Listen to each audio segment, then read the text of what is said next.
श्री कृष्णा श्री कृष्णा श्री कृष्णा श्री कृष्णा। गुरुर्ब्रह्मा गुरुर्विष्णु गुरुर्देवो महेश्वरः गुरु साक्षात् परम ब्रह्म तस्मै श्री गुरवे नमः। तस्मै श्री गुरवे नमः। वेदांत डिंडिमा इस ग्रंथ के बारे में अभी आपको बताया। भगवान शंकराचार्य का ग्रंथ गलत है। इस ग्रंथ के बारे में अनेक प्रकार के लोगों के अनेक विचार है। तो हमको तो आम खाने से मतलब है, पेट से क्या मतलब है। देखो, एक विचार आता है, अच्छे विचार किसी से भी आ जाए उसको ग्रहण करना चाहिए। किससे आए ये महत्व की बात नहीं, विचार अच्छे है कि नहीं ये महत्व की बात है। इसको नृसिंह सरस्वती के प्रति बताते हैं कि उन्होंने इस ग्रंथ का लिखान किया है, उन्होंने इसको कंपोज किया है। तो अपने को क्या फर्क पड़ता है, कोई भी करे, हमको सुनना तो है नहीं, बदलना है नहीं। देखो, वेदांत और डिंडिमा ये दो शब्द इसमें है, क्योंकि इसके हर एक श्लोक के पश्चात आखिरी का जो चरण है वहां इति वेदांत डिंडिमः इति वेदांत डिंडिमः। जैसे भगवान शंकराचार्य का ग्रंथ जो है भज गोविंदम, तो उसका नाम ही भज गोविंदम हो गया। इसी प्रकार से इस ग्रंथ में इति वेदांत डिंडिमः हर एक श्लोक का आखिरी चरण है। वेदांत माने क्या, जहां वेद का अंत हो जाता है। देखो, 15वें अध्याय में भगवान कहते हैं मत्तः स्मृति ज्ञानम अपोहनंच, मैं ही जागृत स्वप्न सुषुप्ति और समाधि इनका आधार हूं। और फिर कहना क्या चाहते हो, वेदैश्च सर्वै अहमेव विद्या, सभी वेदों का तात्पर्य इस मैं को पहचानने में है। तो ये इस मैं को जब हम पहचान लेते हैं तो जगत में और कुछ जानना बाकी नहीं रहता। इसीलिए इसको वेदांत कहते हैं। वेदांत का दूसरा भी नाम है, जरा आवाज ठीक करो महाराज। हाँ, आप वहीं बैठे रहो, इधर उधर मत जाना। तो वेदांत का दूसरा नाम है उपनिषद। उपनिषदों को भी वेदांत ही कहते हैं। आवाज में मजा नहीं आ रहा प्रभु, ठीक से करो, अब मेरे गले में डालेगा इसको। तो उपनिषद शब्द से, उपनिषद शब्देन ब्रह्म विद्या उच्यते, कहते हैं उपनिषद शब्द के द्वारा ब्रह्म विद्या कही जाती है। तो यह जो वेदांत है या ब्रह्म विद्या है या उपनिषद है, इसका एक सूक्ष्म अर्थ समझ लेना, फिर आगे चलेंगे। आपको विस्तार से जानना हो तो पुस्तक में पढ़ लेना। इसमें 94 वर्सेस है और 6 दिन में मुझे खत्म करनी है। तो मैं सुपरसोनिक स्पीड से जाने वाला हूं। आप सुनो तो सुनो, सो जाओ तो सो जाओ, कोई बात नहीं।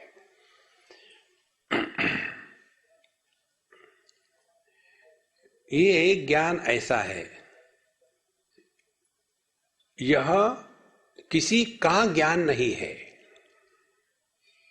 देखो, हमको केमिस्ट्री का ज्ञान, फिजिक्स का ज्ञान, उसके पश्चात झूठ बोलने का ज्ञान, लोगों को बेवकूफ बनाने का ज्ञान, ये किसी का ज्ञान नहीं है, यह ज्ञान मात्र है। देखो,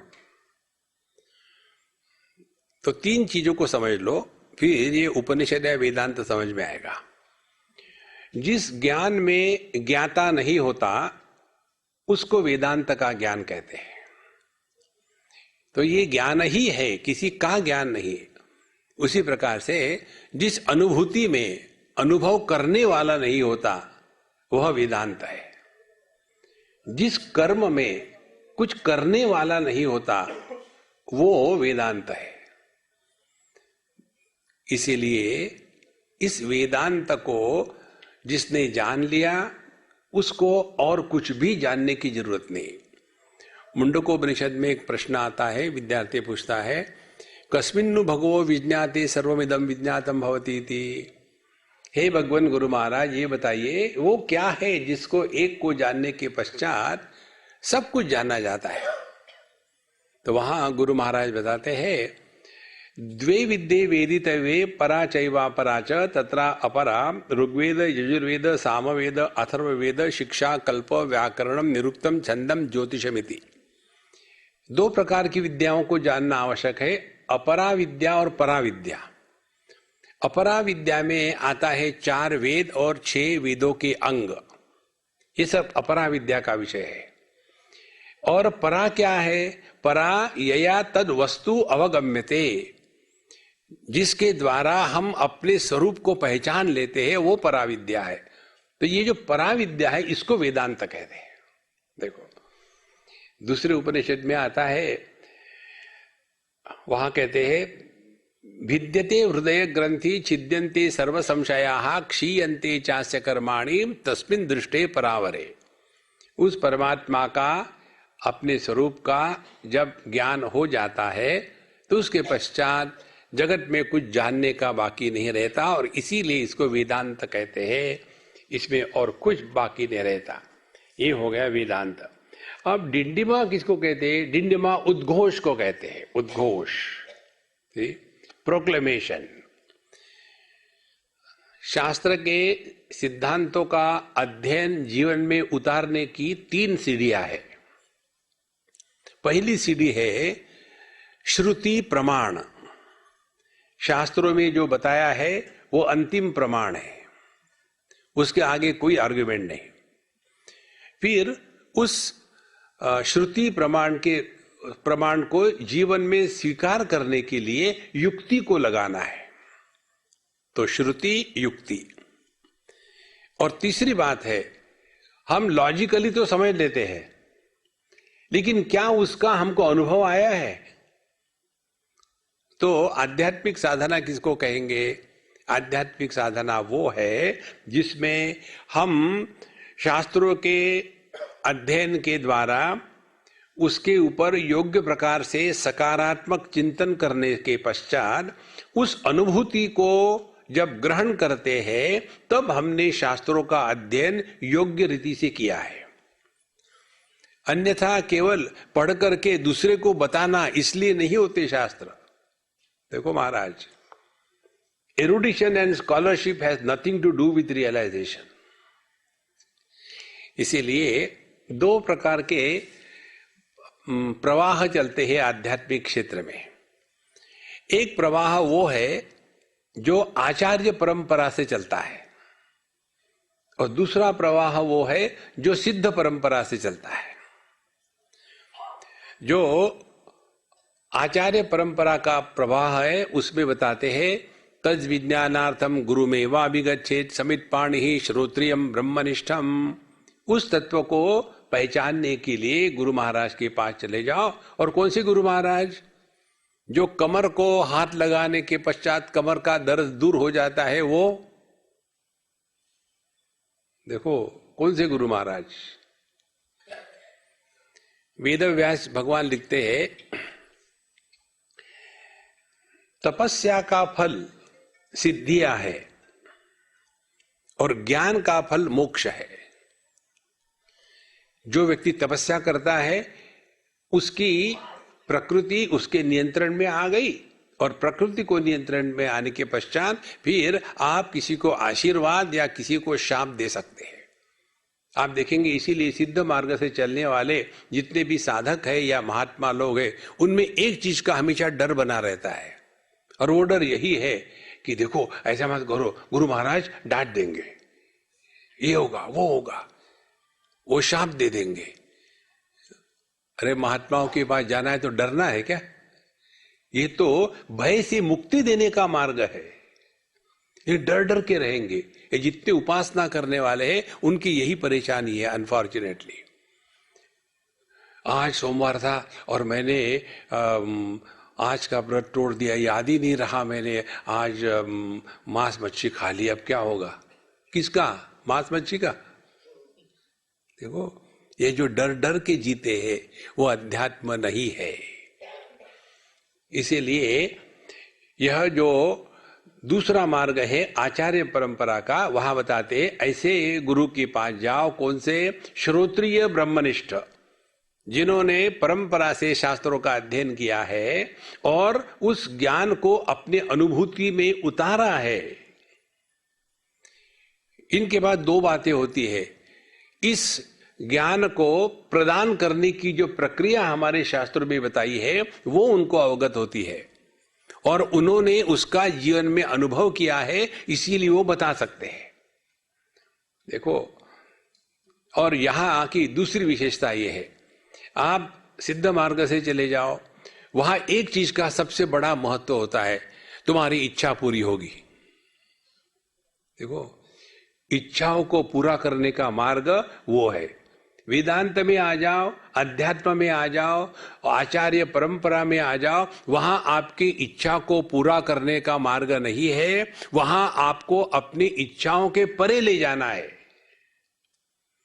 उपनिषद में स्पष्ट कहते हैं, यदा सर्वे प्रमुच्यन्ते कामा यस्य हृदि श्रिताः अथ मर्त्यः अमृतो भवति अत्र ब्रह्म समश्नुते।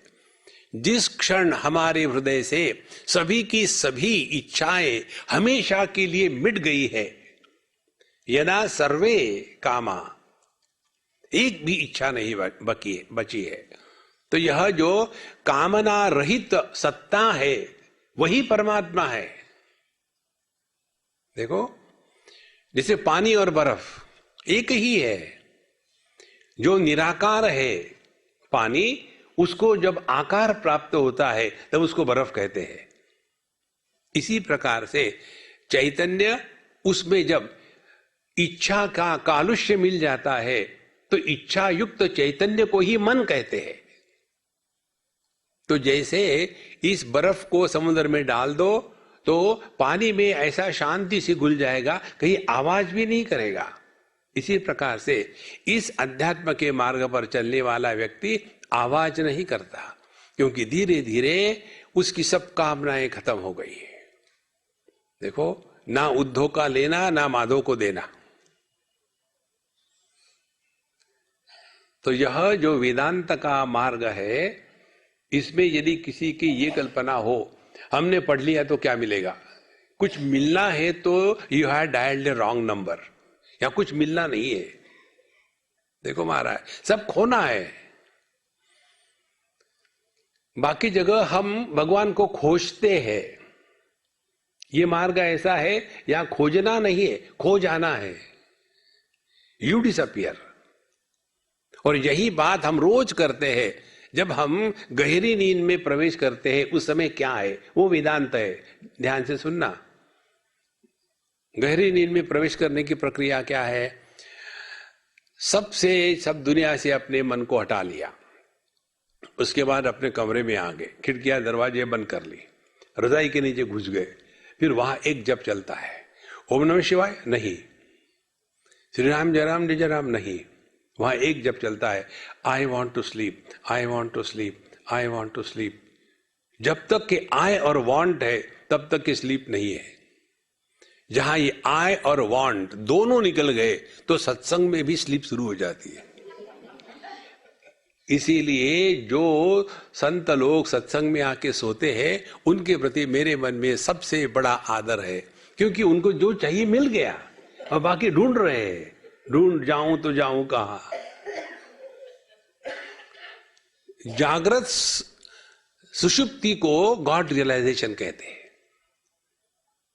भगवान श्री कृष्ण के विषय विचार है, या निशा सर्वभूतानां तस्याम जागृति संयमी, यस्याम जागृति भूतानि सा निशा पश्यतो मुनेः।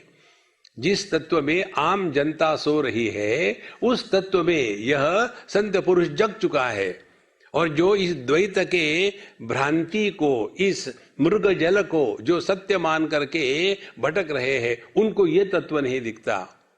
देखो महाराज, तो वेदांत का तात्पर्य, पहली सबसे महत्व की बात यह है कि अपनी इच्छा पूरा करना हो तो हम वेदांत के मार्ग पर न जावे।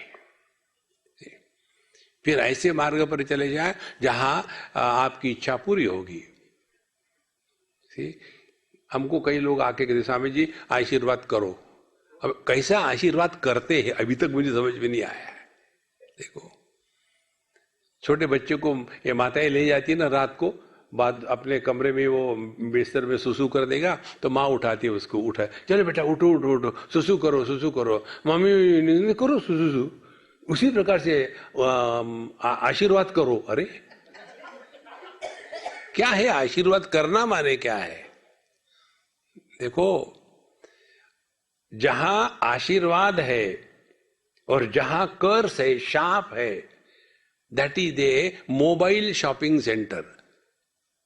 जहां भी गए शाप दे दिया, जा तेरा सत्यानाश होगा, हो जाता है। दैट इज नॉट अध्यात्म। वेदांत हमको ये 3 स्तरों में ले जाता है। पहली बात है भौतिक जगत में रहना, आदि भौतिक जीवन। आदि भौतिक जीवन में ये जगत में क्या है, कैसा करना चाहिए। और कई लोगों के दिमाग में ऐसा भयानक कीड़ा घुस गया है कि हमारे शास्त्र साइंटिफिक है, ये शास्त्रों का अपमान है। देखो ये तो ऐसे ही कहना है कि मेरी माँ मेनरिल मनरू के जैसी है। अरे माँ का कभी किसी के साथ कंपैरिजन होता है क्या? इसीलिए अपने शास्त्र के सिद्धांत को साइंस के साथ जोड़ना ये सबसे बड़ी गलती है। अभी मैं पिछले साल जब कहीं था दूसरे देश में, तो वहां मुझे एक ने पूछा Swami ji what is your opinion about the God particle. आजकल वो बड़ा गर्म टॉपिक है, God particle. The particulate God is not anywhere available. कारण यही है science is only an objective observation और अध्यात्म जो है वो subjective experience. And when you get into the subjective experience, मैं हिंदी में बोलूं ना, और जब आप कई दिनों के बाद मैं आज हिंदी में बोल रहा हूं, तो जब हम किसी अपने अनुभूति के बारे में बोलना चाहेंगे तो धीरे धीरे आपकी जो वाणी है शांत हो जाएगी। अन्य के बारे में कितने भी बोल लो आप, जैसे आंखें अन्य को बहुत देख सकती है, जब उन आंखों को स्वयं को देखना है तो आंखें अंधी हो जाती है। देखो संतो, इसीलिए अध्यात्म में यदि हमको रहना है तो ये जो आदि भौतिक जगत है, भौतिक शास्त्र, साइंस, ऑब्जेक्टिविटी, इससे अपने को दूर ले जाओ। नहीं तो you will try to prove. Science tries to prove something, अध्यात्म doesn't want to prove anything. कितना फर्क है देखो। तो ये लोग ऐसे ही ऑब्जेक्टिविटी में, अनात्म भाव में ही नष्ट हो जाते हैं। और दूसरे होते हैं आधि दैविक क्षेत्र में रहने वाले। आधि दैविक क्षेत्र माने उपासना का मार्ग। और इस उपासना में एक ही है, अपने आप पर इतने नियम लगा लेते हैं और उस नियमों के कारण स्वयं ही परेशान है। और क्यों ये उपवास करते हैं, नियम करते हैं? ताकि हमारी इच्छा पूरी हो जाए। देखो महाराज, जब तक कि इच्छा पूरा करना ये जीवन का लक्ष्य है, तब तक हमने अभी अध्यात्म में प्रवेश तक नहीं किया। और इस मार्ग में चलने वाले डर डर के जीते हैं। देखो, उपासना का तात्पर्य आत्मविश्वास बढ़ना है, आत्मविश्वास घटना नहीं है। उपासना मार्ग है, भक्ति लक्ष्य है। इनके हृदय में उपासना हो और भक्ति नहीं हो तो कैसे संभव है? और जिसके हृदय में भक्ति प्रकट हो गई है, उसके जीवन में आत्मविश्वास गारंटी से आता है। देखो, आपके कौन रामदास स्वामी कहते हैं, अमी काय कुणाचे खातो रे तो राम आम्हाला देतो, उसको भक्ति कहते हैं। और बाकी के लोग उसी उपासना में फंसे रहेंगे, ये करना है उपवास करना, ये करना है वो करना है, राम राम राम राम राम। इसमें से हट जाए कि हमारे हृदय में यदि प्रभु है तो हमको किसका डर है। और ऐसा जो निडर शांत प्रसन्न व्यक्ति है वही अध्यात्म में प्रवेश कर सकता है। देखो, एक बार हम किसी जिम में जा रहे थे तो एक सज्जन हमारे पास आए, स्वामी जी आप कहाँ जा रहे हैं? हमने कहा जिम में जा रहे हैं। मैं आ जाऊं? मुझे क्या मालूम, आना है तो आ जाओ। वो भी हो लिए। तो मैं जब घुस रहा था अंदर, स्वामी जी मैं अंदर रहूं? मुझे, ये मेरा स्थान नहीं है, यहाँ के ट्यूटर को पूछ लो। तो मैं अंदर गया, ट्यूटर को बोला देखो एक सज्जन बाहर है, वो आना चाहते, पूछो आप क्या करना है। वो गए, बोले नहीं आप नहीं यहाँ आ सकते। तो वो भिड़ पड़ा, क्यों नहीं आ सकते? वो स्वामी जी इसलिए उनको ले लिया, मैं गरीब हूं इसलिए मुझे नहीं ले रहे। बोले नहीं महाराज ऐसी बात नहीं है, आप हॉस्पिटल में जाओ। बोले क्यों? तुम्हारी टांग टूटी है, तुम्हारे गले में पट्टा लगा है कुत्ते का, और तुम्हारे वहां भी झांसी की रानी का बेल्ट लगा हुआ है। अब ऐसी स्थिति में कोई जिम कर सकता है? जिम में जाने वाला स्वस्थ चाहिए, बीमार आदमी के लिए जिम नहीं होता। देखो महाराज, इसी प्रकार से अध्यात्म रोने धोने वालों के लिए नहीं है। भगवान कहते हैं प्रसादे सर्व दुखानाम हानिरस्योपजायते प्रसन्न चेतसो ह्याशु बुद्धि पर्यवतिष्ठते। जो प्रसन्न चेतस है उसी का मन प्रभु में लगता है। देखो, एक कल्पना करो, आप किसी को रूट कैनल हो गया है यहां, और अभी अभी डॉक्टर के पास से आया है, और उसके बाद अरे मेरा मेडिटेशन का टाइम है, मेडिटेशन के लिए बैठे। तो रूट कैनल वाले का मेडिटेशन कैसा होगा? सेंटिडेंटल मेडिटेशन। अरे राम, इसी प्रकार से जो प्रसन्न है, ना उद्धव का लेना ना माधव का देना, किसी से ना कोई गिला है ना शिकवा है, ऐसा जो व्यक्ति अब इस दुनिया से ऊपर उठ गया है, उसके लिए वेदांत शास्त्र है। देखो, नहीं तो हमारे मन में ये गलत फहमी होती है। हमने, एक सज्जन ने हमको पूछा, स्वामी जी हमने इतना भगवान का किया तो हमको क्या मिला? भगवान का किया, किसने पूछा था आपको करने के लिए? ध्यान से सुनना, जो भी हम करते हैं किसी को कोई आवश्यकता नहीं। हम भगवान का नाम लेते हैं राम राम राम, भगवान को आवश्यकता है क्या? ऑन द कॉन्ट्री वो परेशान होते हैं। देखो ना, आप कल्पना करो, आपके छोटा सा बच्चा हो और वो आपके पीछे लगा रहे, mummy mummy mummy mummy mummy, पूछे बेटा क्या चाहिए? मम्मी मम्मी क्या चाहिए तुमको? मम्मी मम्मी क्या करी हो? एक लगाई चुप। इसी प्रकार से उस भगवान का सर खाते हैं, राम राम राम राम राम राम राम राम राम राम राम। भगवान कहते हैं बेटा क्या चाहिए? राम राम। वो सुनता कहाँ है भगवान को? राम राम राम, उसी में लगा है। इसीलिए भगवान राम के बगल में हनुमान जी है, छू। देखो महाराज, एक ने मुझे पूछा, स्वामी जी भगवान राम जी जब रहते हैं अपने वो पंचायतन में, तो उनके पास धनुष्य बाण होता है। शिव जी जब होते हैं तब उनके पास उनका त्रिशूल वगैरह होता है। भगवान कृष्ण जब होते हैं तब उनके पास बांसुरी होती है। क्या बात है? हमने कहा सिद्धांत की बात है। ये दोनों राम और शिव जी, इनके साथ पत्नी है, अपने को बचाने के लिए उन्होंने शस्त्र रखे। और हमारे कन्हैया लाल की जो राधा रानी है वो पत्नी थोड़ी है, इसीलिए मौज में है वहां वो। देखो संतो, जगत में हमको कुछ नहीं चाहिए। आत्मचिंतन माने अनात्म चिंतन का अभाव।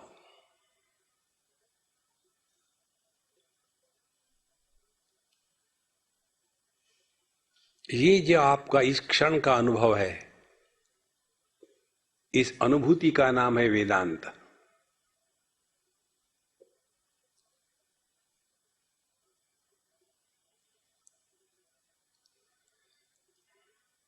तो वेदांत शास्त्र हमको अध्यात्म में ले जाता है।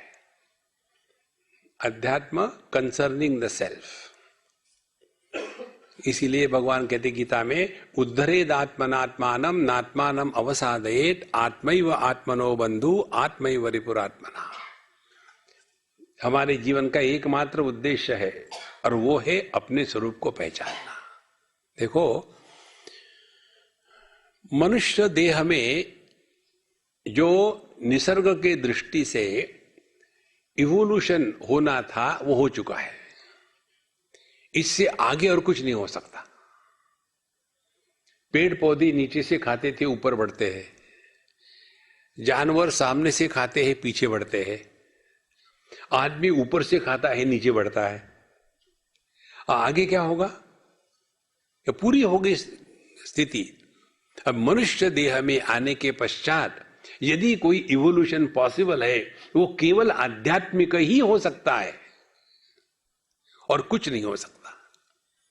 और उस आध्यात्मिक उत्थान के लिए वेदांत डिंडिमः, यह वेदांत का सिद्धांत अपने जीवन में उतारना। तो ये सिद्धांत कितने हैं, क्या है? अब यहाँ एक एक सिद्धांत बताना शुरू करते हैं। इसको जब आप पढ़ोगे तो एक चीज याद रखना, जब हम पढ़ते हैं तो अपने में उसको पहचानने का प्रयत्न करो। ये कैसा होता है मालूम है? जैसे छोटे बच्चे जब पहले पहले पढ़ते हैं ना ABCD, तो कहीं भी चले जाएंगे मार्केट में माँ के साथ, तो वहां कहीं बोर्ड होगा तो पढ़ेंगे, मम्मी रुको रुको रुको रुको, BATA। उसको बड़ी खुशी होती है कि मैंने पढ़ लिया, क्योंकि सीखा है ना। जो व्यक्ति सीखने के बाद जीवन में उतारता नहीं, वो प्रवचनकार होता है, वो साधक नहीं होता। उदाहरण, हम प्रवचन करो, प्रवचन माने पंजाबी में करने तो प्रवचन, अपने वचन नहीं। एक बार हम कलकत्ते में थे और पहली बार हम बंगाली सीख रहे थे और सब उनका अल्फाबेट सीख लिया। और जब हम जाते थे दुकानों के बोर्ड हम पढ़ते थे खड़े होकर के। एक जगह गए, घड़ी की दुकान थी, तो वो तो इतना कॉमन सेंस है, घड़ी का ही दुकान होगा। तो हमने खड़ा होकर के देखा, डी का दू का न, और हमको बड़ी खुशी हो गई। हमारे पीछे एक बंगाली खड़ा था। ऐसा नहीं होता। फिर घोड़ी के 2 कान, देखो, घड़ी का दुकान बन गए घोड़ी के 2 कान। इसी प्रकार से जो हम सीखेंगे वो दूसरे को नहीं बताना, ये अपने को उतारना है। तो एक एक सिद्धांत लेंगे। वेदांत डिंडिमस्तत्वम एकम उद्घोषयन्ति यत् आस्ताम पुरस्तात् तत्तेजो दक्षिणामूर्ति सन्निकम।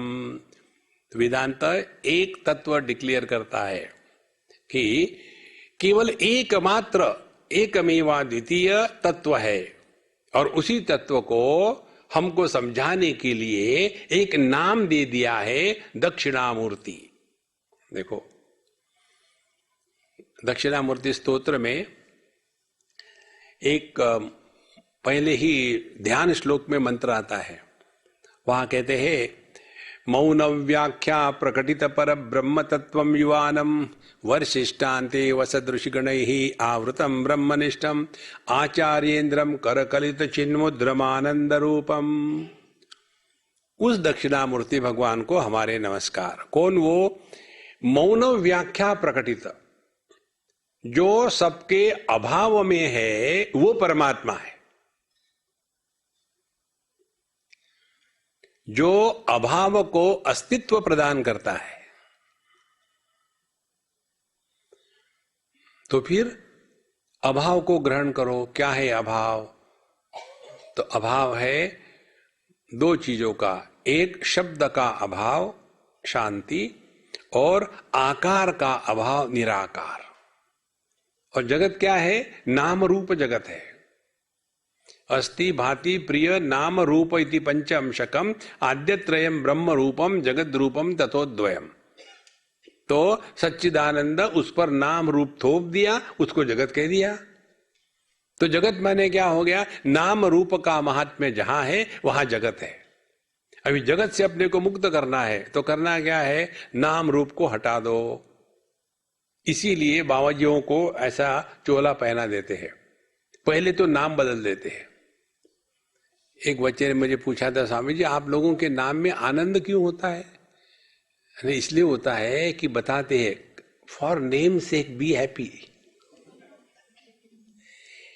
नहीं तो अमुक अमुक आनंद और बड़े दुखी है, नहीं।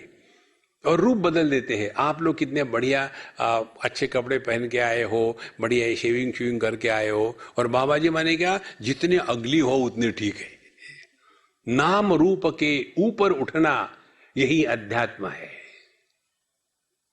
देखो संतो, इसीलिए इस तेज को, इस तत्व को, इस वस्तु को जो एकमेवाद्वितीय है, इस दक्षिणामूर्ति भगवान को हमको पहचानना है आत्मरूप से। अच्छा महाराज, इसके पश्चात अब ये सिद्धांत शुरू करते हैं।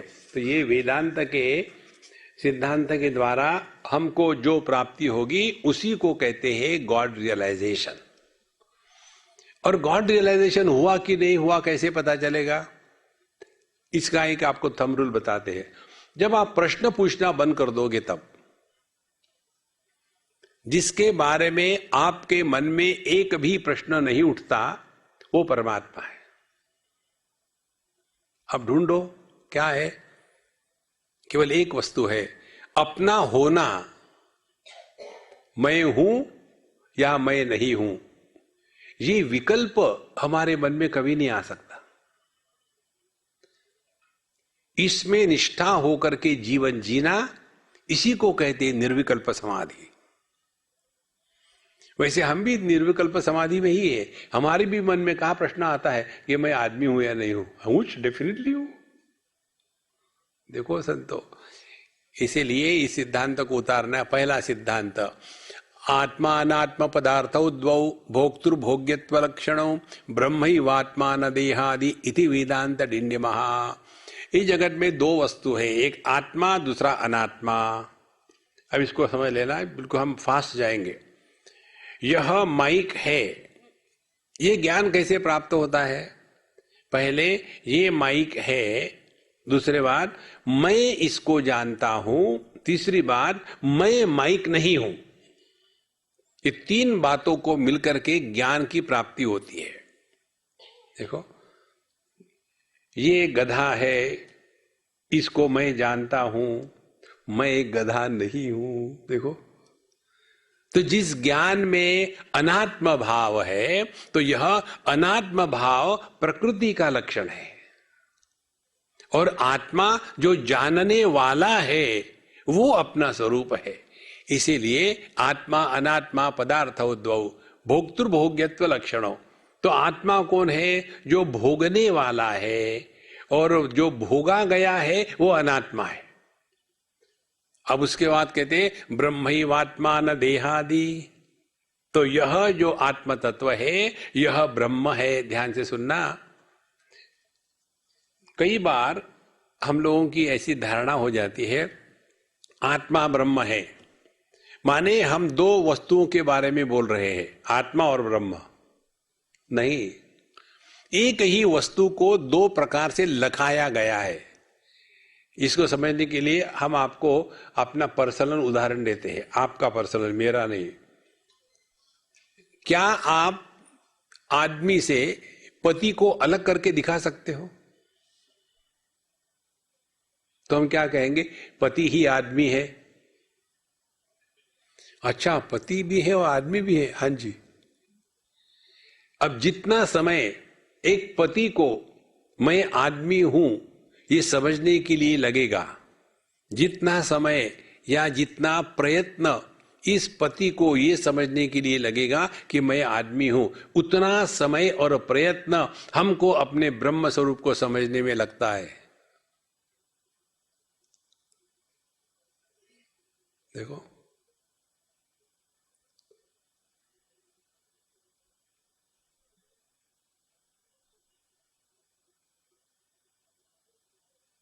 अब और आगे चलते हैं। बाकी के जितने मार्ग है, कर्म मार्ग, भक्ति मार्ग, अष्टांग योग, सिद्ध मार्ग, इसमें हर देह में एक एक जीव बैठा है। इसीलिए वो हमेशा एक बात करेंगे, पिछला जन्म, ये जन्म, अगला जन्म, पाप पुण्य, धर्म अधर्म, स्वर्ग नरक, शाप आशीर्वाद, यही उनका मेन स्टे है। लेकिन भगवान कृष्ण के शब्द सुनो आप, जब भगवान कहते हैं भगवत गीता में, इदम शरीरम कौन्तेय क्षेत्रमित्य विधीयते एतद् जो वेत्ति तम प्राहुः क्षेत्रज्ञ इति तद्विदः। और आगे कहते हैं क्षेत्रज्ञम चापि माम विद्धि सर्व क्षेत्रेषु भारत। हे अर्जुन, देह को क्षेत्र कहते हैं, देह को जानने वाले को क्षेत्रज्ञ कहते हैं। तो हमारी समझ क्या है, मेरा देह, मैं मेरे देह को जानता हूं तो मैं क्षेत्रज्ञ हूं, आपका देह, आप अपने देह को, आप क्षेत्रज्ञ है, आप और हम अलग अलग हैं। इसी को जीव भाव कहते हैं। भगवान जब कहते हैं मैं ही सब में क्षेत्रज्ञ हूं, माने मैं ही सब में प्रकट हो रहा हूं। देखो महाराज, परमात्मा और परमात्मा का प्राकट्य, इसका भेद इन मार्गों में नहीं होता। हमको इस आध्यात्मिक क्षेत्र में चलना है, ये भेद कर सीखना है। जो प्रकट हो रहा है और जो उसका प्राकट्य है, इसमें भेद है। देखो, एक बार हमारे एक मित्र दिल्ली के बड़े अच्छे पुलिस अफसर है, बहुत वेदांत में गहरी पकड़ है उनकी, हमेशा हमारे पास आते हैं और कहते, स्वामी जी मैं अभी, मुझे कहीं जाना है ड्यूटी में, मैं सिर्फ आपका नमस्कार करने के लिए आया हूं, एक ऐसा कुछ बता दीजिए कि मेरा दिन बढ़िया हो जाए। हमने कहा सुनो, इस कमरे में मैं लाइट ऑफ कर देता हूं। हाँ, आपका अनुभव है आपके पास? हाँ। अब मैं लाइट ऑन करता हूं। हाँ। आपने क्या देखा? बोले इस कमरे में आप बैठे हैं, फर्नीचर है, आपका लैपटॉप है। हमने कहा इसी प्रकार से जब हम देह के साथ तादात्म्य करते हैं तो दुनिया दिखती है। तुम्हारा ध्यान प्रकाश की तरफ गया क्या? जिस प्रकाश में ये इस कमरे की वस्तु देख रहे हैं, प्रकाश की तरफ ध्यान गया? ओ नहीं गया। अब प्रकाश को मारो गोली। जिसका प्रकाश है उस बिजली की तरफ तुम्हारा ध्यान गया है।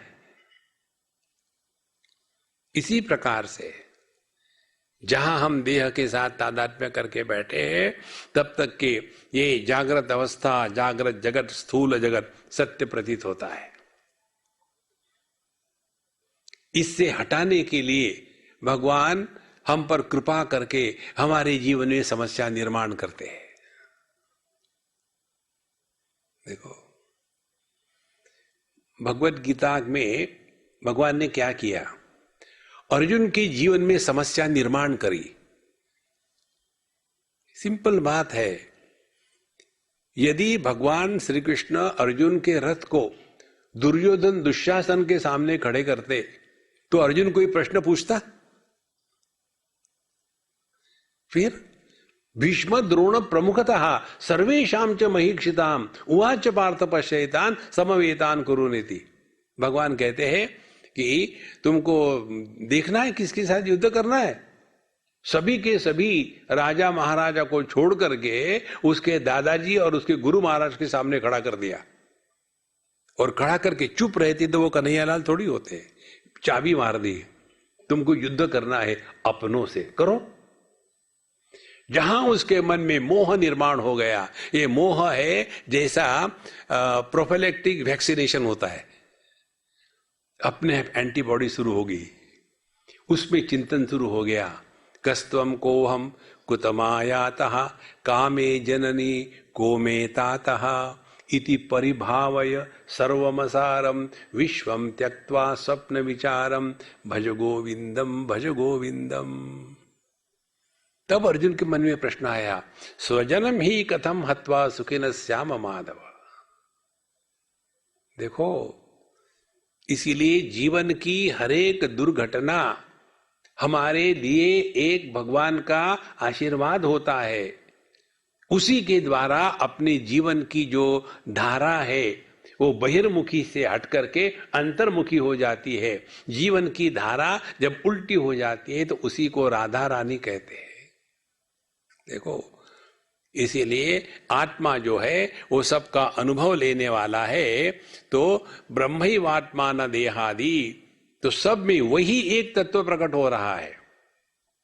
देखो, तो ये मत समझ लेना कि हर देह में एक अलग अलग जीव बैठा है, ये गलत समझ है। ये समझने का तात्पर्य हम नहीं समझते, इसीलिए गड़बड़ी में फंस जाते हैं। देखो, कोई भी सिद्धांत जब बताते हैं ना, उसका एक मॉरल ऑफ द स्टोरी होता है। छोटे बच्चों को हम कहानियां बताते हैं ना, उसी प्रकार से शास्त्रों में भी कहानियां बताते हैं, फिर उसका मॉरल ऑफ द स्टोरी आपको लेना है। देखो, जैसे एक बार हम कहीं बता रहे थे सत्संग में, एक समुद्र की मछली एक कुएं में गई, तो वहां एक मेंढक था। उस मेंढक ने देखा कौन है ये, पूछा तुम कौन हो? बोले मैं मछली हूं। कहां से आई हूं? बोले मैं समुद्र से आई हूं। समुद्र क्या होता है? समुद्र पानी ही पानी। कितना पानी होता है? अब वो मेंढक अपने कुएं से कभी बाहर नहीं निकला, अपने छोटे हाथ से कहता है इतना इतना होता है पानी? बोले नहीं। और मछली को गर्दन नहीं होती, वो दुम हिला कर कहती नहीं। फिर उसने दोनों हाथ ले ली, इतना पानी होता है? तो मछली कहते नहीं। फिर उसको गुस्सा आया, मेंढक को एक छलांग लगाई पानी में, यहां से वहां तक पानी होता है? बोले नहीं। फिर दीवार से दीवार तक डायगोनली लगाई छलांग, इतना? बोले नहीं रे बाबा। फिर कितना होता है? बोले चलो मेरे साथ समुद्र में। दोनों समुद्र गए, और वहां जाने के पश्चात फिर अब मछली पूछती मेंढक को कितना पानी है? मौनम व्याख्या प्रकटित पर ब्रह्म तत्वम युवानम। ये जब हमने कहानी सुनाई कि जो परिच्छिन्न में फंसा है उसको परिपूर्ण का कल्पना भी नहीं हो सकती, फॉरगेट अबाउट एक्सपीरियंस। तब ये हमको सिद्धांत बताना था, बता दिया। अब सत्संग होने के पश्चात एक बुढ़ाऊ 80 नॉट आउट आगे है, डंडा पकड़ करके, वृद्धो याति गृहीत्वा दंडम। और मुझे कहते स्वामी जी मुझे एक प्रश्न पूछना है। हमने पूछो क्या प्रश्न है? बोले ये बताओ, ये जो मछली थी ये वो कुएं में कैसी गई? अब मुझे बताओ। तो मैंने कहा किंगफिशर एयरलाइन से पहुंच गई। तो मॉरल ऑफ द स्टोरी क्या है? इसी प्रकार से हम सब के सब अपने जीवन के दुख को किसी अन्य पर थोपते हैं। देखो, मैं उनके कारण दुखी हूं, तो we are expert in blaming others for the miseries of our life. शास्त्र चाहते हैं दूसरे को बदनाम करना बंद कर दो, be responsible for your own life. फिर इसके लिए कैसा? तुमने किसी का बुरा किया होगा इसलिए तुम्हारा हो रहा, क्योंकि हमने तो किसी का बुरा नहीं किया। मे बी इस जन्म में नहीं, पिछले जन्म में किया होगा। हाँ, हो सकता है। माने ये देह के निर्मिति के पूर्व आप थे, इस देह में आप हो, और इस देह में रहते हुए जो अच्छी बुरी बातें कर रहे हो उसको भुगतने के लिए अगले जन्म में आप रहोगे। माने आप मरे कहां? तो ये जो कर्म का सिद्धांत है, ये कर्म का सिद्धांत हमको स्वर्ग नरक में भेजने के लिए नहीं है। ये सिद्धांत इसलिए है कि आप अमर हो, आपका ना कभी जन्म हुआ है ना कभी आपकी मृत्यु होगी। ये सिद्धांत बताने के लिए ये कर्मकांड में बताते हैं। लेकिन जैसा हमारा ध्यान रहता है उस प्रकाश में जो दिख रहा है उसके तरफ, प्रकाश के तरफ नहीं। प्रकाश की तरफ जाएगा तो कहेंगे ज्यादा तेज है या कम तेज है, बिजली की तरफ कभी नहीं जाएगा। इसी प्रकार से आध्यात्म का तात्पर्य जगत से हटे इंद्रियों में आए, इंद्रियों से हटे मन में गए, मन को डिसॉल्व किया परमात्मा में और परमात्मा स्वरूप हो गए।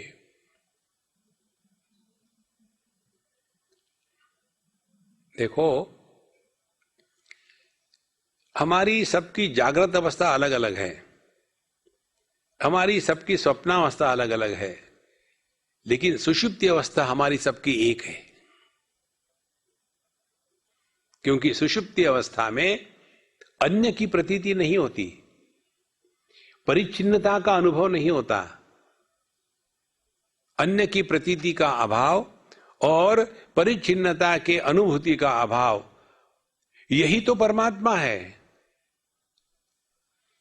तो जब हमारी सुषुप्ति अवस्था में हम एक है, तो वही एक सब में प्रकट हो रहा है। ब्रह्मैवात्मा न देहादि, ना कि देह। इसीलिए जब तक कि हम ये देह में फंसे हुए हैं, तब तक के ये संसार बना रहेगा। हम आपको एक छोटी सी बात बताते हैं, इति वेदांत डिंडिमा। पूरे अध्यात्म को आपको समझना है, जीवन में उतारना है, दो चीजों की तरफ ध्यान देना। ये दो चीजें हो रही हो तो आप आध्यात्म के मार्ग पर चल रहे हो, नहीं हो रहे हो तो आप कुछ भी करो, उल्टे घड़े पर पानी डाल रहे हो, और फिर कंप्लेन करोगे, देखो मैं इतने सालों से पानी डाल रहा हूं, अंदर जाता ही नहीं। कौन सी दो बातें? पहली बात, देहात्म भाव की निवृत्ति। ये जागृत अवस्था शुरू हो जाती है देहात्म भाव के प्रतीति से। देखो, एक छोटी सी लड़की ने मुझे प्रश्न पूछा, स्वामी जी ये बताइए, ये जगत कब निर्माण हुआ और कहां से बिगिनिंग होता है? अब छोटे से बच्चे ऐसे बेवकूफी प्रश्न नहीं पूछते। तो मैंने पूछा उसको, बेटा किसने तुमको बताया ये प्रश्न मुझे पूछने के लिए? मम्मी। तो मैंने उसके माँ को कहा, तुम डायरेक्टली क्यों नहीं पूछती? बोले स्वामी जी डर लगता है, I am vegetarian, I am not cannibal, you know, to eat you. ये देह का निर्माण होता है उस क्षण से, जिस क्षण हमने देह के साथ तादात्म्य किया है। देखो, अभी मैं आया कोयम्बटूर से और सोनाली के यहाँ गया, मैंने अभी मैं सोऊंगा 1 घंटा। सुबह निकला वहां से मैं 4 बजे और सो गया। जब उठा आधे पौन घंटे के बाद, मुझे समझ भी नहीं आता मैं कहाँ हूं और मुझे क्या करना है। It took at least 2-3 minutes for me, मैं कहाँ हूं, क्या कर रहा हूं, कहाँ जाना है। जहां देह के साथ तादात्म्य हो गया, देश काल वस्तु कार्य सब कुछ निर्माण हो जाता है। तो इसीलिए पहली साधना देहात्म भाव की निवृत्ति, और दूसरी साधना है जीवात्म भाव के भ्रांति से मुक्ति। इसीलिए हमारे शास्त्र में शब्द है जीवन। जीवन माने जीव नहीं है, इट इज लाइफ। और ये जो लाइफ है ये परमात्मा नहीं है, ये परमात्मा की अभिव्यक्ति है। 13वें अध्याय में भगवान कहते हैं, क्षेत्र और क्षेत्रज्ञ के बारे में मैं तुमको बताता हूं, और उसमें कहते हैं संगातस चेतना धृति। तो चेतना जो है ये चैतन्य नहीं है, चेतना इज लाइफ। देखो, वही परमात्मा किसी किसी उपाधि में जीवन के रूप में प्रकट होता है और वहां हलचल शुरू हो गई। और वही परमात्मा अन्य जगह प्रकट होता है, लेकिन वहां जीवन के रूप में प्रकट नहीं होता, इसीलिए वहां हलचल नहीं है। तो ये जो भेद है ये उपाधि का है, परमात्मा का नहीं है। लेकिन हम या तो उपाधि में फंसे हैं या तो ऑब्जेक्टिविटी में फंसे हैं, और इसीलिए अपने स्वरूप का ज्ञान नहीं होता। तो यह वेदांत डिंडिमः ज्ञानाज्ञान पदार्थ उद्भव आत्मनो बंध मुक्तिदौ ज्ञानम मुक्ति निबंधोन्यत इति वेदांत डिंडिमः। यह वेदांत का उद्घोष है। ज्ञान और अज्ञान 2 शब्द है, और ये दोनों के द्वारा बंध और मुक्ति ये दोनों मिलते हैं। तो ज्ञान वो है जिसके द्वारा हम मुक्त हो जाते हैं। ध्यान से सुनना, ज्ञान उसको कहते हैं जिस ज्ञान में अनात्म भाव प्रकट नहीं होता। जहां अनात्म भाव का अभाव हो गया वहां केवल एकमेवाद्वितीय। देखो महाराज, फिर उसमें एक भी शब्द का प्रवेश नहीं है। हमको बताते हैं शास्त्रों में सभी जगह परमात्मा सच्चिदानंद है, हमारे संत ज्ञानेश्वर महाराज का अमृतानुभव पढ़ो आप, उसमें वो बड़ी मजाक उड़ाते हैं इस सच्चिदानंद की। पहले तो उन्होंने शब्द का बड़ा महिमा वर्णन किया है, शब्द में ये शक्ति होती है, वो शक्ति होती है, ऐसा होता है, वैसा होता है। और फिर आखिरी कहते हैं परमात्मा को सत कहना गाली नंबर 1, परमात्मा को चित कहना गाली नंबर 2, परमात्मा को आनंद कहना गाली नंबर 3। देखो, हमको कभी अपने अभाव का अनुभव आया है नहीं, तो मैं हूं कहने की जरूरत है। देखो, जिस अनुभूति में विकल्प हो सकते हैं, जैसे अमुक अमुक आदमी है क्या, नहीं है, तो फिर आ जाएगा। इस समय में जागृत अवस्था है क्या, हां जी, माने स्वप्न सुषुप्ति नहीं है। तो जिस अनुभूति में विकल्प उपलब्ध होते हैं, उस अनुभूति में है या नहीं, अस्ति नास्ति प्रत्यय, इसकी संभावना है। लेकिन जब हमारे अनुभूति में मैं हूं या मैं नहीं हूं ये विकल्प हो ही नहीं सकता, तो मैं हूं कहने की जरूरत है। इसीलिए मौनम व्याख्या प्रकटित पर ब्रह्म तत्वम युवानम, तो मौन का तात्पर्य है अभाव को विषय बनावे। देखो, काम के अभाव को शांति कहते हैं, क्रोध के अभाव को शांति कहते हैं, लोभ के अभाव को शांति कहते हैं, मद के अभाव को शांति कहते हैं। लेकिन शांति अभावात्मक नहीं है।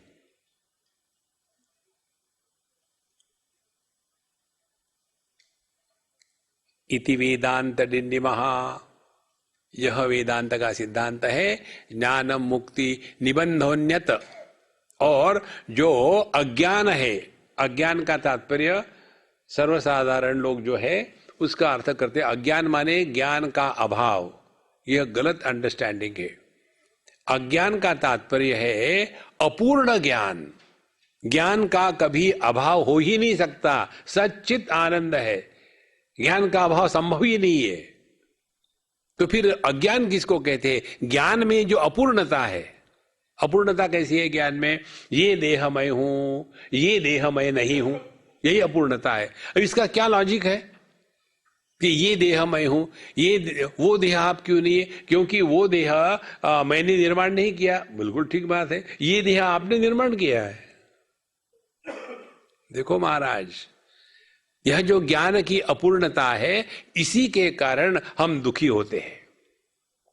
देखो संतो, तो ज्ञान मुक्ति निबंधोन्यत इति वेदांत डिंडिमः, तो वेदांत का यही उद्घोष है, अपने स्वरूप में निष्ठावान हो करके रहो। तो दुनिया की सब समस्या आती है, जाती है, और आती ही रहेगी, जाती ही रहेगी। ये कल्पना यदि करें कि मैं समुद्र में स्नान करना चाहता हूं और तौलिया लपेट के खड़ा हूं बीच पर, और अभी इसलिए नहीं जा रहा हूं क्योंकि अभी लहरें आ रही है, तो फिर लहरों के शांत होने की मैं वेट कर रहा हूं, तो जिंदगी भर वहां खड़े रहोगे विवेकानंद के स्टैचू के जैसे।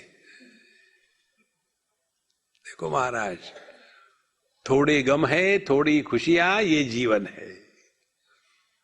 जब सब ठीक ठाक होता है तब तो भगवान की दया, भगवान की दया। जब कुछ बिगड़ जाता है उसमें भी भगवान की दया है। ये जिसको समझ में आता है वो भक्त है, बाकी के भागते हैं। देखो संतो, भागवत में आती है ये कथा, ये विषय।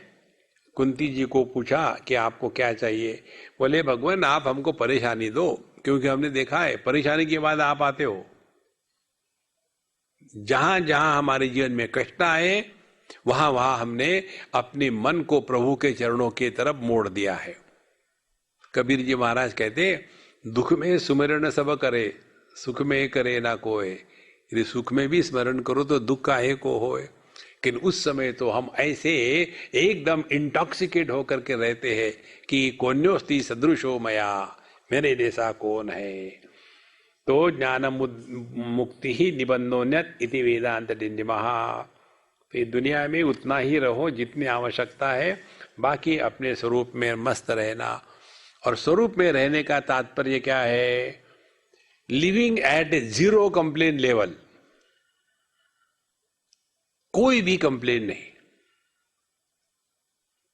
देखो हम लोगों की स्थिति कैसी है, गर्मी के दिनों में बहुत गर्म है, भगवान कहता कोई बात नहीं मैं बारिश देता हूं, बारिश देते, ओह बहुत बारिश है, भगवान कोई बात नहीं मैं ठंडक देता हूं, जाड़ा आया, ओह बहुत ठंडक है, भगवान कहते इसको कुछ भी दो ये कंप्लेन ही करता है, इसीलिए हमारी एक भी वो बात सुनता नहीं है। देखो हम कहते तो है ठेविले अनंते तैसे जी रहावे, शब्दों का अर्थ जब हृदय में प्रकट नहीं होता तब उसको कोलाहल कहते हैं। देखो जब मैं बोल रहा हूं आपसे और बोलते बोलते बीच में ऐसा कह दिया तो आप क्या कहेंगे, स्वामी जी को क्या हो गया, क्योंकि बुलबुल का कोई अर्थ नहीं है, निरर्थक है। इसी प्रकार से भगवान हमारे हृदय में है लेकिन मैं दुखी हूं, अरे भगवान आपके हृदय में तो आपको दुख आने के बाद दुखी नहीं होगे। ध्यान से सुनना, यदि आपके पास इंटरनेशनल ड्राइविंग लाइसेंस है और आप पूना में गाड़ी चला रहे हो, इसका अर्थ यह है क्या कि ट्रैफिक ठीक होगा? इसका अर्थ यह है कि आपको इस ट्रैफिक में से जाने की क्षमता बढ़ गई है। देखो संतो, हमारी कल्पना और कंप्लेन यही होती है। इसीलिए यह चीज हृदय में उतारनी है, कंप्लेन मत करो, जैसा रखा है ठीक है। ज्ञातृ ज्ञेय पदार्थौ भाष्य भाषक लक्षणौ ज्ञाता ब्रह्म जगत ज्ञेयम इति वेदांत डिंडिमः।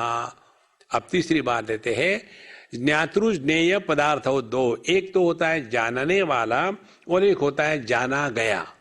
तो जो जानने वाला होता है उसको भाषक कहते हैं, वो सबको जानता है, और दूसरा जाना जाता है।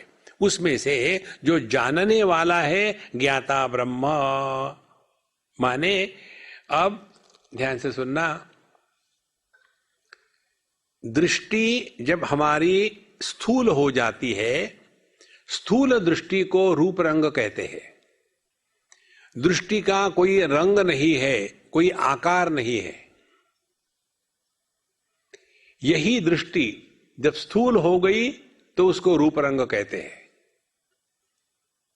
और आगे चले जाओ, मन जब आंखों से निकलता है तब उसको दृष्टि कहते हैं। दृष्टि में मान्यत्व पटुत्व आ सकता है, लेकिन इस मान्यत्व पटुत्व के कारण मन पर कोई प्रभाव नहीं।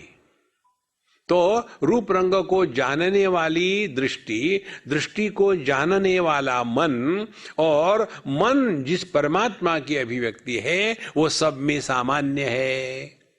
देखो, इसीलिए ज्ञाता ब्रह्म, जैसे सभी बल्बों में एक ही बिजली है, अनेक बिजलियां नहीं है। देखो, इसी प्रकार से सभी इंद्रियों में एक ही मन प्रकट हो रहा है, और सभी रूप रंग के लिए एक ही दृष्टि है, अलग अलग नहीं है। लाल रंग के लिए लाल आंखें, पीले रंग के लिए पीली आंखें थोड़ी होती है। इसी प्रकार से ज्ञाता ब्रह्म, जानने वाला, यही असली परमात्मा तत्व है। क्योंकि जो वस्तु के भाव अभाव को प्रकाशित करके दोनों के परे होता है। ज्ञाता ब्रह्म जगत ज्ञेयम, जगत का अर्थ ये है जिसको हम अनात्म भाव से ग्रहण करते हैं उसको जगत कहते हैं, और अनात्म भाव को ग्रहण करने के पश्चात उस अनात्म भाव को सत्य मानने लग जाते हैं तो उस जगत से संसार निर्माण हो जाता है। और जब संसार निर्माण होता है तब आदमी दुखी होता है। ये स्टेज बाय स्टेज है। उदाहरण से ले लो, हम दर्पण के सामने खड़े रहते हैं, हमारा क्या अनुभव है? पहली बात, हम दर्पण को नहीं देखते, दर्पण में देखते हैं। दूसरी बात, हम दर्पण में प्रतिबिंब को देखते हैं लेकिन समझते हैं अपने को। तो हमारे लिए दर्पण होते हुए भी दर्पण का प्रभाव हम पर नहीं पड़ता। यदि समझो प्रभाव पड़ा तो क्या होगा, सुबह उठ करके टूथपेस्ट लगाई ब्रश के ऊपर में, ई किया और वहां भी दिखा, ये अच्छा दांत वहां गए क्या, लगाना शुरू कर दिया। ऐसे नहीं होता। और उसके हमारे जगह में एक पक्षी को रख दो, स्पैरो, एक चिड़िया को रख दो, तो चिड़िया जब दर्पण के सामने खड़ी रहती है तो उसको क्या भ्रांति है, दर्पण में दिखने वाला जो पक्षी है वो सत्य है, वो मेरा दुश्मन है, उसके साथ झगड़ा शुरू करेगी, उसको ढूंढेगी, उसके मुख से खून निकलेगा। अब मुझे बता, वो पक्षी ने कौन सी साधना करनी चाहिए जिसके द्वारा ये संसार का दुख नष्ट होगा? केवल इतना ही करना चाहिए जो दिख रहा है लेकिन नहीं है। देखो महाराज, यदि दर्पण नहीं हो तो प्रतिबिंब नहीं दिखेगा, यदि आंखें नहीं हो रूप रंग नहीं है, यदि मन नहीं है तो सुख दुख नहीं है, यदि देह के साथ तादात्म्य नहीं है तो जागृत नहीं, यदि मन के विकारों के साथ तादात्म्य नहीं है तो स्वप्न नहीं है, यदि मन के अभाव के साथ तादात्म्य नहीं है तो सुषुप्ति नहीं है। तो जो अनुभूति एक विशेष प्रकार के परिस्थिति में होती है उसी को कहते हैं भ्रांति, इल्यूजन। देखो, ये न समझने के पश्चात वो पक्षी ने समझ शुरू कर दिया, चलो मैं जप करता हूं, ओम नमः शिवाय, ओम नमः शिवाय, ओम नमः शिवाय, ओम नमः शिवाय, उसका सत्यानाश हो जाए, ओम नमः शिवाय, ओम नमः शिवाय, ओम नमः शिवाय, ओम नमः शिवाय, ओम ह्रीम रूम राम फट, ओम नमः शिवाय, ओम रूम। कितना भी करे, उस प्रतिबिंब को मिटाने के लिए कोई भी उपाय नहीं है। एक ही उपाय है, वो दिखता जरूर है लेकिन है नहीं। ये बात हमको पता है, पक्षी को पता नहीं। इसी प्रकार से साधु संतों को ये पता होता है, ये जगत दिखता है, होता नहीं। तो जब तक हम दर्पण के सामने खड़े तो अपनी हेयर स्टाइल बनाते रहो, हेयर हो तो यहां अपने मेकअप करते रहो। देखो, एक बार मुझे रिसेंटली कहीं पूछा, स्वामी जी आपका ऑब्जर्वेशन बहुत ही सूक्ष्म है, ये अब हमको बताइए, आजकल की जो लेडीज लड़कियां हैं जब वो रोती है, क्योंकि हम देखते हैं सीरियल में कि कोई रोती है तो रोते समय वो टिश्यू पेपर लेकर के नाक से रोती है, ऐसा करती है, ऐसा क्यों? आंखों से रोते हैं तो आंखें क्यों नहीं पोंछती? हमने आंखें कैसी पोंछेगी? आई लैशेस निकल आएंगे ना, सब आर्टिफिशियल है ना वहां। तो ऐसा किया, आंखें चली गई, अरे कहाँ गई? देखो संतो, जहां हमने जगत को सत्य माना है संसार बना रहेगा। जगत को सत्य न मान करके जगत के साथ व्यवहार करना, इसी को कहते हैं नाटक।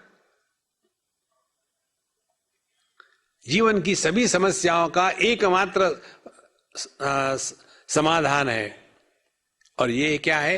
ये दुनिया राम लीला है, कृष्ण लीला है। और लीला में क्या होता है? दिखता सब कुछ है, होता कुछ नहीं।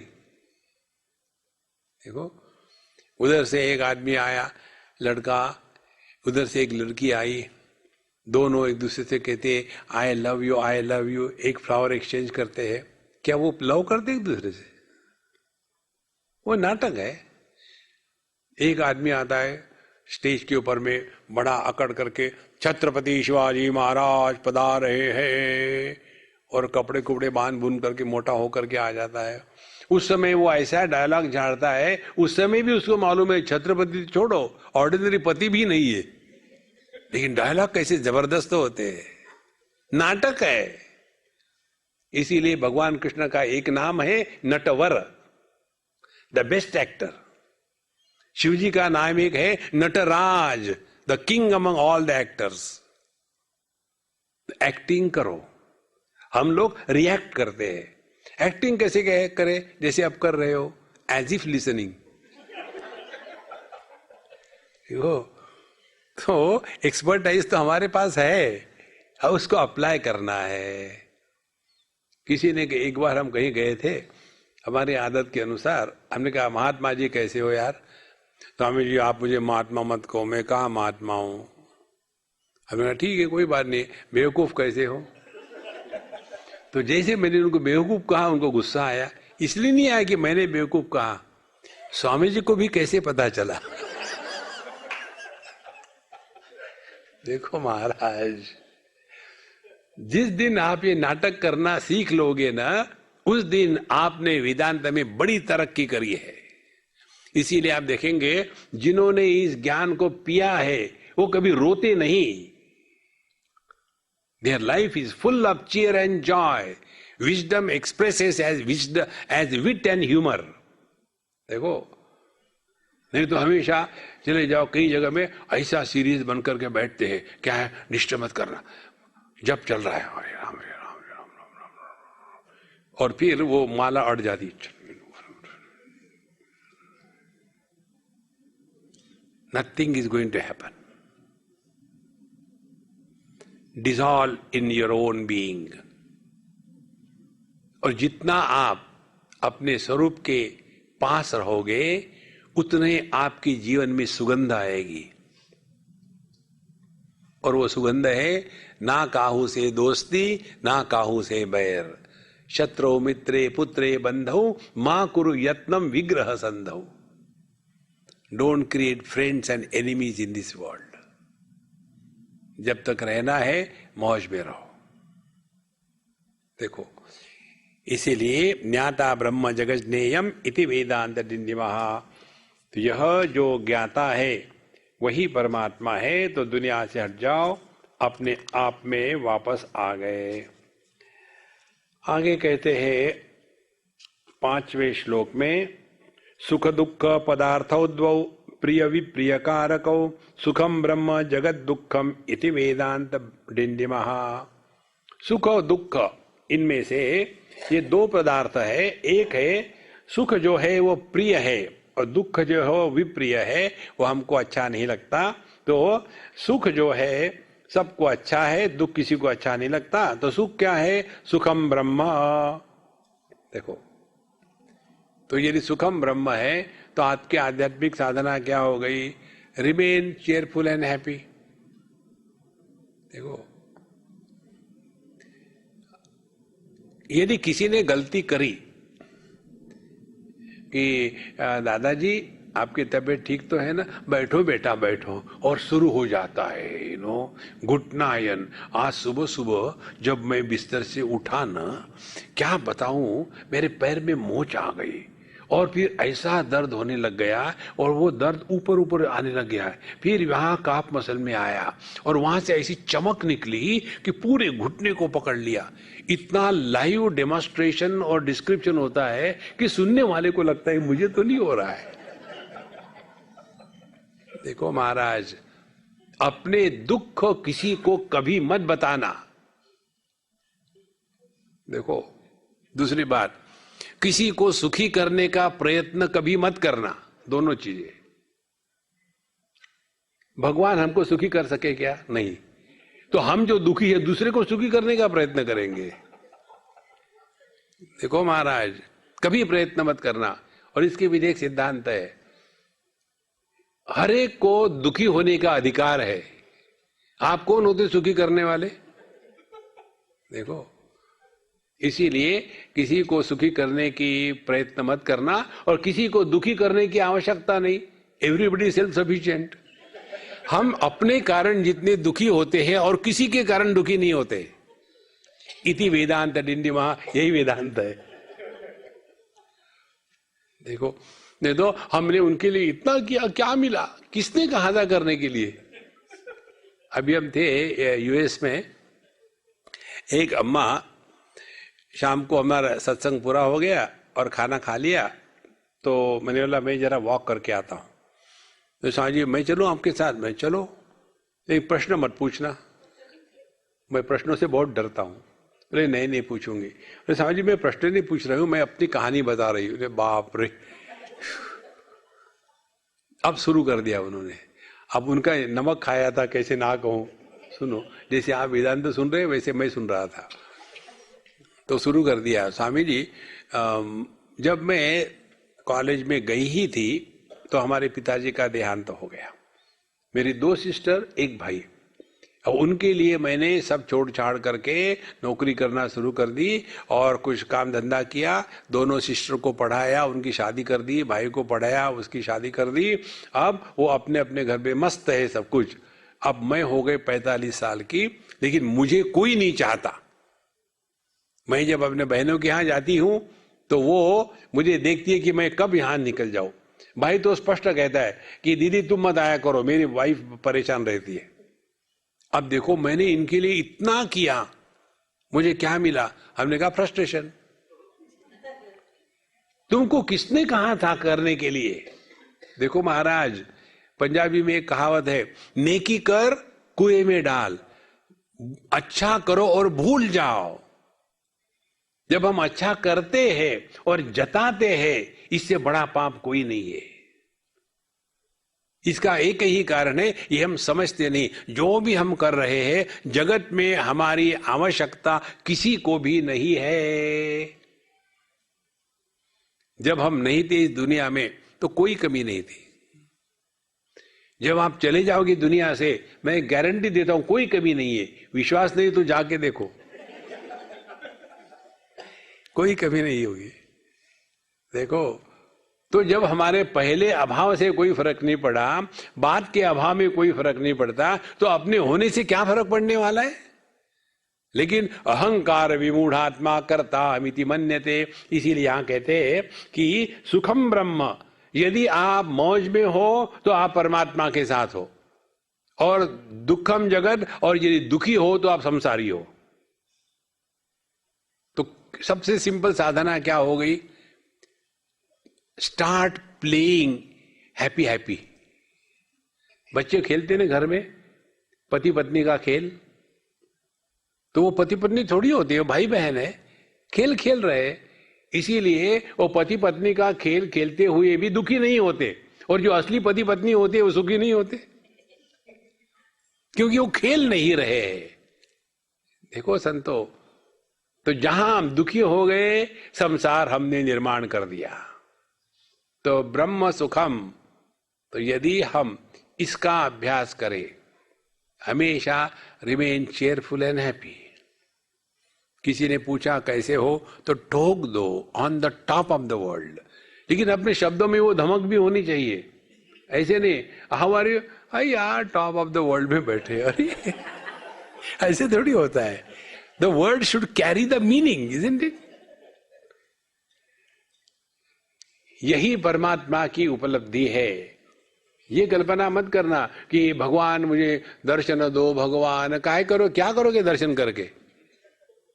देखो, अभी हम गए थे पुट्टपार्थी, हमारे साथ कोई सज्जन भी थे, सत्संग वगैरह हो गया। एक ने मुझे प्रश्न पूछा, जो बाहर के थे, बोले स्वामी जी मुझे एक चीज यहां समझ में नहीं आती। मैंने यहां कुछ भी समझने का जैसा ही नहीं, सब ऐसा ही है। नहीं, मुझे एक चीज बताओ, आप भी मानते हो बाबा भगवान है, मैं मानता हूं। बोले यहाँ के लोग भी मानते हैं। अब इन्होंने उनका दर्शन किया, 1 दिन नहीं, 2 दिन नहीं, 40 साल तक। क्या फर्क पड़ा उनमें? जो जिसने कभी उनको देखा नहीं उनमें, और इन्होंने 40 साल तक भगवान का दर्शन किया, क्या फर्क पड़ा? उस दिन ये बात सत्य हो गई, भगवान के दर्शन से कुछ नहीं होता। भगवान को अपने हृदय में प्रकट होने दो। देखो महाराज, और जब भगवान हृदय में प्रकट होते हैं तब भक्त का जन्म होता है। भक्त का मतलब ये नहीं कि बाहर का मेकअप है, फुल स्टॉप लगा दिया .com, नहीं तो इलेक्ट्रिक खंबे खड़े कर दिए, नहीं तो रेलवे की लाइनें खींच ली, नहीं तो भिन्न प्रकार की मालाएं, रुद्राक्ष माला, स्फटिक माला और तुलसी माला, वैजंती माला, कुछ नहीं होने वाला उससे।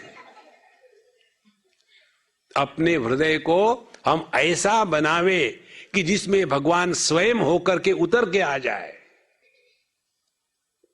और ये कैसे हो सकता है? केवल सिद्धांत से। बहुत सिद्धांत सरल है। सुखम ब्रह्म, ख माने आकाश, खम के खानी, खम के खानी, तो सु माने सुष्ठु, जिसका हृदयाकाश हमेशा प्रसन्न रहता है। हृदय के प्रसन्नता को ही भगवान की हृदय में अभिव्यक्ति कहते हैं। देखो महाराज, और भगवान ने ये जो दुनिया बनाई है दुख से नहीं बनाई। आनंदादेव खल्विमानि भूतानि जायन्ते आनंदेन जातानि जीवन्ति।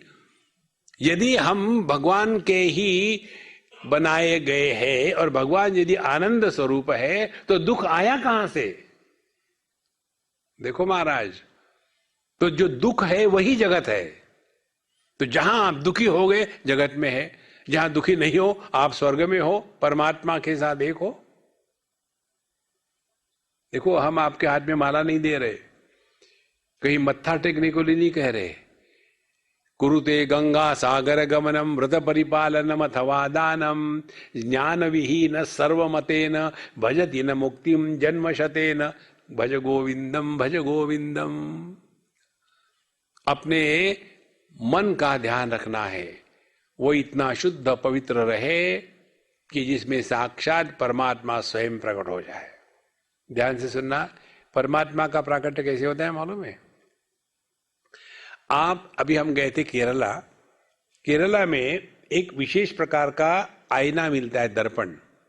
और वो जो दर्पण है वो कांच का नहीं बना होता है, वो एक ही फैमिली बनाती है और बड़ा उसका महत्व है।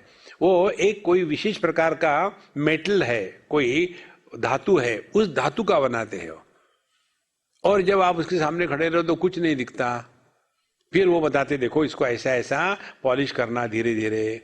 तो जैसे जैसे पॉलिश होता है वैसे वैसे अपना चेहरा उसमें दिखने लग जाता है। और जब वो परफेक्ट हो जाता है पॉलिश तो अपना चेहरा परफेक्टली दिखता है। ध्यान से सुनना, इसी प्रकार से परमात्मा हमारे ही हृदय में है, उसको पॉलिश करने की जरूरत है। और पॉलिश क्या है? दुखेषु अनुद्विग्न मनाः सुखेषु विगत स्पृहः वीतराग भय क्रोधः स्थितदिहि मुनि उच्यते। ऐसा अंतःकरण जिसमें काम क्रोधादि का मल चढ़ा हुआ नहीं है, विक्षेप का हलचल नहीं है, ऐसे शुद्ध शांत पवित्र अंतःकरण में जो परमात्मा ढके हुए थे वो प्रकट होते हैं। देखो, यह आध्यात्मिक साधना है। तो इसके लिए करना क्या है? कितनी सिंपल बात है। सुखम दुखम, हमेशा मौज में रहो ना। एक बार एक जगह में, बम्बई में की बात है शायद, हमारा प्रवचन पूरा हो गया और एक अम्मा मेरे पास आई गुस्से में और डांटने लग गई, स्वामी जी आप हमको चिढ़ाते हो, हमारी मजाक उड़ाते हो, बी हैप्पी बी हैप्पी, शादी करके दिखाओ, बी हैप्पी। माने marriage is a certificate to become miserable, तथास्तु। देखो महाराज, केवल इतना ही आज के एक टेक अवे, इतना ही ले जाओ, किसी भी हालत में दुखी नहीं होंगे, ये एक प्रण कर लेना। जैसे आप अनुष्ठान करते हो ना कि कार्तिक के महीने में ठंडे पानी से नहाएंगे थोड़ा गर्म करके। देखो, उसी प्रकार से व्रत ले लो कि किसी भी हालत में मस्त रहेंगे, यही व्रत है। एकादशी नहीं, द्वादशी नहीं, एवरीडे। देखो कितना जीवन में फर्क आएगा। ओम पूर्णमदः पूर्णमिदं पूर्णात् पूर्णमुदच्यते पूर्णस्य पूर्णमादाय पूर्णमेवावशिष्यते। ओम शांति शांति शांति। हरि ओम। श्री गुरुभ्यो नमः। हरि ओम।